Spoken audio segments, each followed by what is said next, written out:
the middle of December in 2025. If you're listening to this, you are witnessing the most aggressive month in media history. A couple of weeks back, Netflix dropped a mega offer. $82.7 billion agreement to acquire Warner Brothers, Discovery Studio, and streaming assets.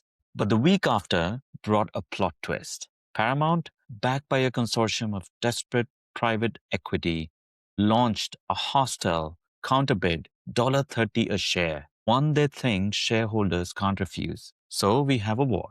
On one side, Paramount, the legacy giant, betting that bigger is better. On the other, Netflix, the tech giant, betting that easier is better. I am Hitesh Bagai, author of the upcoming book on customer experience strategy. Today, in this extended podcast, we are going to look past the stock prices. I'm going to explain why Paramount's higher bid is actually bad money and why Netflix victory was written in code 10 years ago.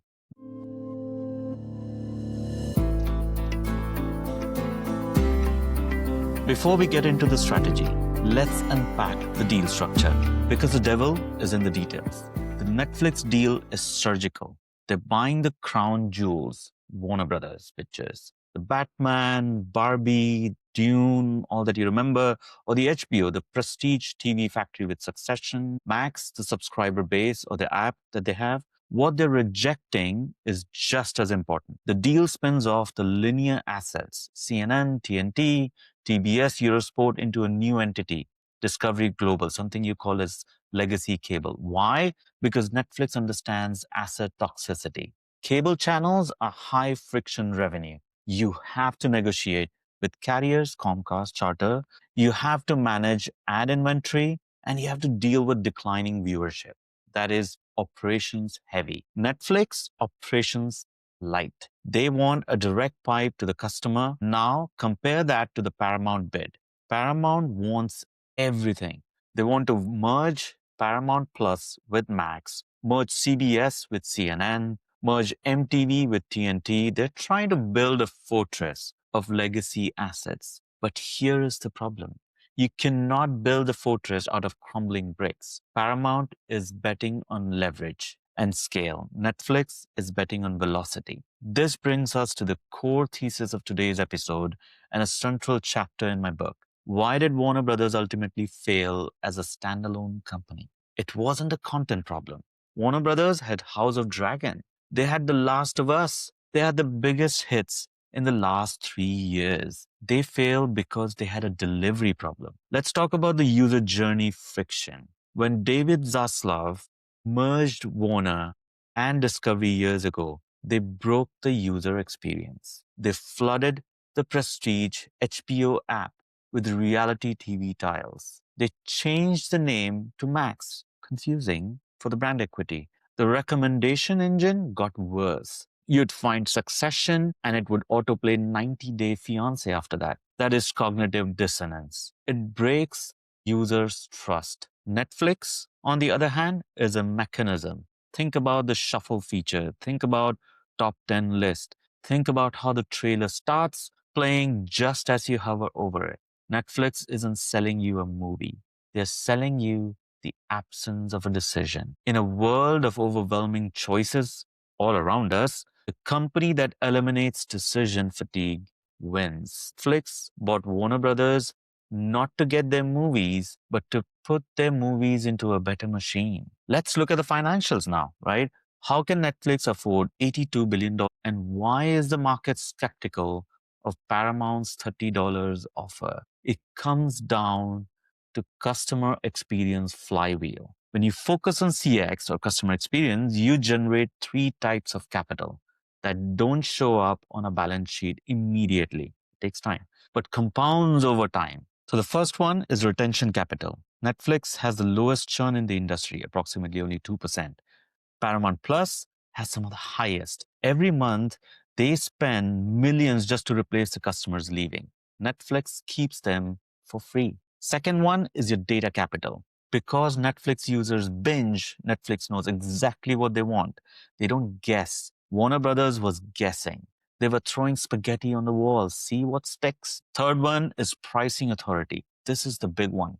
Netflix can raise prices and you stay. Why? Because the switching cost of losing your watch history and easy interface is too high. Paramount doesn't have this. If Paramount raises prices, you cancel. That is the difference between a commodity and a utility. Paramount versus Netflix. Netflix is buying Warner Brothers with the automatic profit generated by their superior user experience, and Paramount is trying to buy Warner Brothers with debt. We have to address the regulatory elephant. The current administration, they're all sharpening their knives. Since the news broke, we've heard terms like monopoly and market consolidation. And yes, if this deal goes through, Netflix will control a massive chunk of the scripted entertainment market. But here is my contrarian take. The regulators are trying to save a corpse. They want to block this deal to preserve competition. But who is the competition?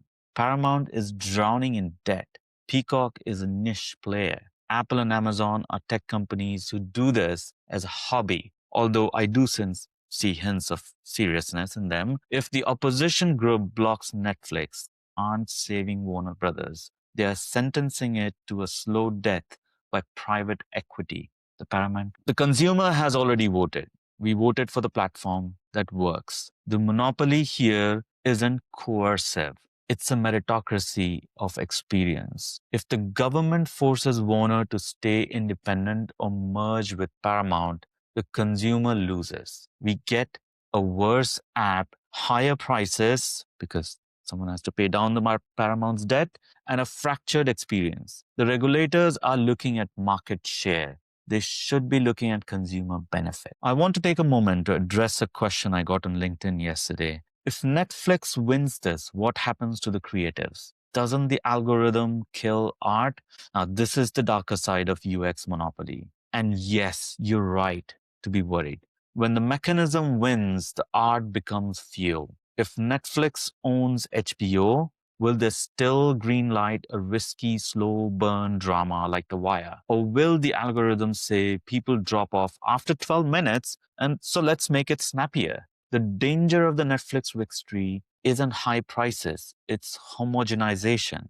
When one company owns the pipeline, they optimize the content for the whole pipe. We might see the Netflixification of cinema, that's the word, 100-minute movies, beat sheets that hit specific emotional notes at minute 12 and minute 40. This is the cost of efficiency. We get a perfect user experience, but we might lose the messy, inefficient art that defines culture. That is the trade-off we are making this week.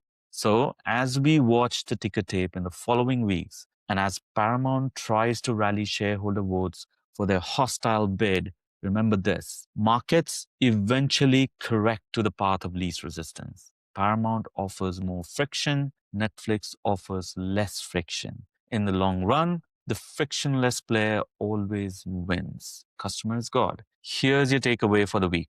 Look at your own industry. Who is the Netflix? Who's making it scary, easy to buy?